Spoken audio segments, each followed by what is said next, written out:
Rest feels like the safest thing to do when you have pelvic pain, but for many men with chronic pelvic pain, rest is actually what's keeping them stuck. You know, that unrelenting feeling of aching, burning, or dullness somewhere deep inside your pelvis. I'm Junichi Swope, a men's pelvic floor physiotherapist, and I want to share the story of a client that I worked with who had chronic pelvic pain for 18 months. Some people assume that pelvic pain is just for elderly people with urine leakage and erectile dysfunction. As a matter of fact, I see all ages of men, from people in their 20s to their 80s. This one person in particular was in his 20s, and he came to me with pelvic pain after experiencing trauma to his groin in a kickboxing class. And for the first week, he kind of dealt with pain like any man would. Just let your body rest, try to ignore it, and don't do anything that makes it worse. And after a week, he started to feel a little bit better, but something still didn't sit right. So naturally, he went to his doctor. Medically, he underwent scans and tests to clear any red flags or any serious penile or testicular problems. Everything came back negative, so he was advised to rest and to not provoke the pain any further. He listened to this advice, but as the months went on, he still experienced this underlying pelvic discomfort.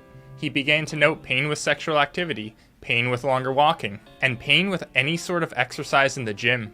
This wasn't just discomfort, it slowly took over his life. He woke up every morning checking in with his body. How bad is it today? Can I sit? Can I go through work? The pain was there every day, and even on good days, it was always in the background. He stopped exercising, not because he didn't want to, but because every attempt seemed to backfire. One workout would flare his symptoms for days, so eventually he stopped trying. Sex became stressful instead of enjoyable, and after a few months, he naturally did what most men would do.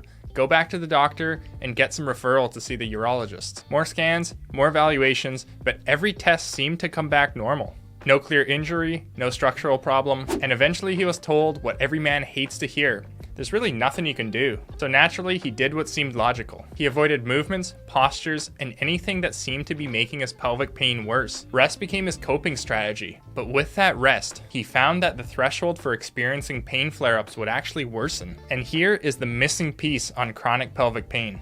In the early stages, pain is often nociceptive, meaning there's acute tissue irritation and injury, and rest can actually help with that. But after several months, this pain often becomes what's called nociplastic. Here is where the nervous system becomes overprotective. What is normally safe, beneficial movements trigger the brain to constantly interpret them as threats. In this phase, rest doesn't calm the system. It actually reinforces the problem. When he came in to see me for an evaluation, we found that he had profound tension in his pelvic floor, the muscles that lie between the sit bones of the pelvis, the tailbone, and the pubic bone. My goal wasn't to get him to push through the pain. It was to give his nervous system something he hadn't experienced in several months, a plan that it could trust. We focused on breathing techniques that allowed his pelvic floor to genuinely let go, gentle, specific stretches that didn't flare any of his symptoms, release techniques that he could safely do at home, and gradually reintroducing movement instead of avoiding it. Within a few weeks, between manual therapy, some acupuncture dry needling, and a constant daily routine, we started seeing meaningful improvement.